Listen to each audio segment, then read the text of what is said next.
मराठी साहित्य विश्वातलं एक हटके असलेलं नाव, लोकप्रिय नाव म्हणजेच व्यंकटेश माडगूळकर.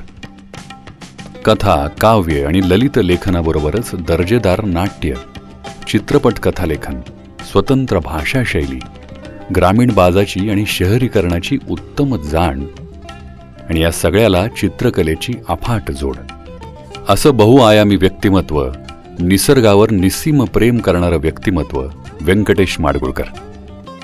1950च्या सुमारास मुंबईहून पुण्यात स्थायिक होण्यासाठी आले तेव्हा भाड्याच्या 2 खोल्या मिळवल्या. परंतु स्वतःचं घर बांधावं हा विचार सतत घोंगावत होता.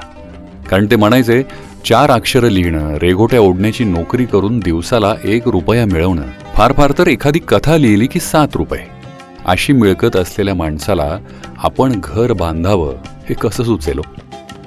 परंतु वडील बंधू ग. दी. माडगूळकर, पु. ल. देशपांडे आणि राजा परांजपे या तिघांच्या चमत्कारामुळे गावाकडं देवा सटवा महार या लघुकथा आणि पुढचं पाऊल हा चित्रपट लिहून तब्बल 1000 रुपयांचा पहिला धनादेश मिळाला आणि व्यंकटेश माडगूळकरांच्या अक्षरसंपन्नतेला आणि घर बांधण्याच्या स्वप्नाला प्रत्यक्षात येण्याची वाट मोकळी झाली.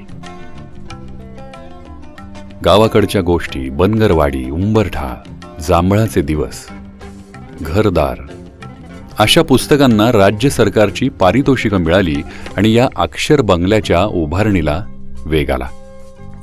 लेखकाचं घर कसं असावं याची उत्तम जाण असणारे लेखक, समीक्षक आणि आर्किटेक्ट असलेले श्री माधव आचवल यांनी अक्षर बंगल्याची आखीव रेखीव रचना केली. स्वतः बडोद्यात असून त्यांनी घराची स्केचेस करून पुण्याला पाठवण्याची सोय करून वेळोवेळी पत्रव्यवहारामधून घराच्या मांडणीवर विचार, कल्पनांची देवाणघेवाण होत असत. कारण आचवलांनी आवर्जून उल्लेख केला की मला माझ्या फीसपेक्षा घर बांधायला निघालेल्या अनेक लेखक मित्रांपैकी तुम्ही पहिलेच आहात. आणि माडगूळकरांच्या कल्पनेतलं घर म्हणजे चौसोपी वाड्यातला प्रशस्तपणा, बैठच असण्याचा आग्रह, घराला छप्पर, माळा पाहिजे, बाजूला दार बंद केलं की घरापासून वेगळं होता येईल अशी खोली असावी आणि तिच्यात भिंतभर कपाट किंवा शेल्फ भरपूर पुस्तकांनी भरलेलं.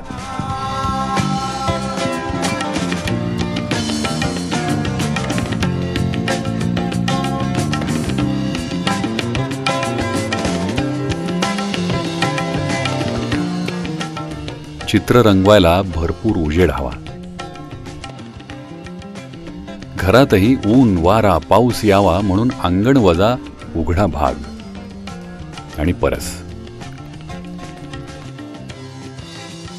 आणि घराचा एखादा भाग किंवा खोली भाड्यानं देण्याची बुद्धी कधी होऊच नाही अशीच रचना माडगूळकरांना हवी होती आणि ती तशी त्यांनी केली देखील. हॉलमध्ये फर्निचरचा फार खर्च नको म्हणून भिंतीवरचं पुस्तकांचं शेल्फ एखाद्या पेंटिंगसारखं, भिंतीतली कपाटं आणि गरजेपुरतंच इंटेरियर या घराची शोभा वाढवणारच होतं. दरवाजातून आत आल्यावर तांबड्या वीट पडदीशी आडवं ठेवलेलं कपाट चपला बुटांचं दर्शन होऊ नये म्हणून केलेलं होतं. यावर त्यांना आईनं टोमणा मारल्याचं माडगूळकर सांगायचे.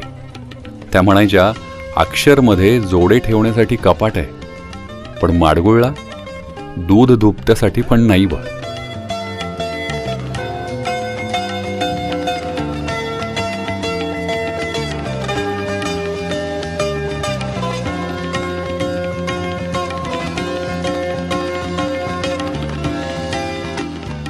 पुढे पानशेतच्या पुरानं झालेली वाताहत पुणे शहरानं पाहिली आणि या घराचं बांधकाम बंद पडलं.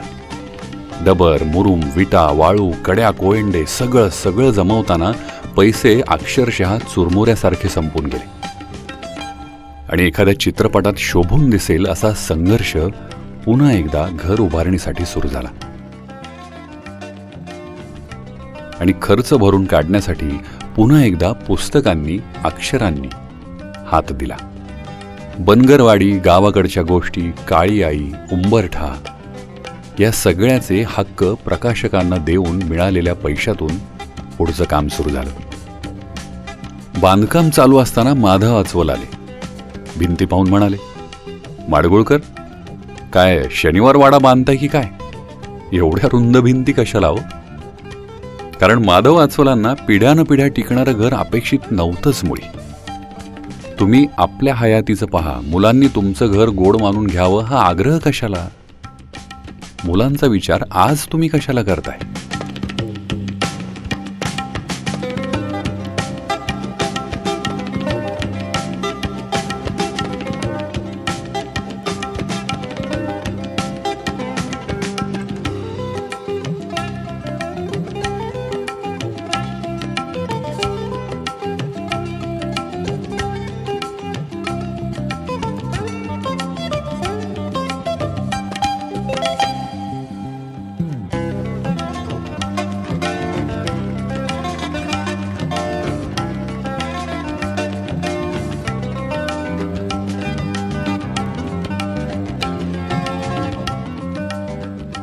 आणि 1962 साली हे घर पुरं झालं.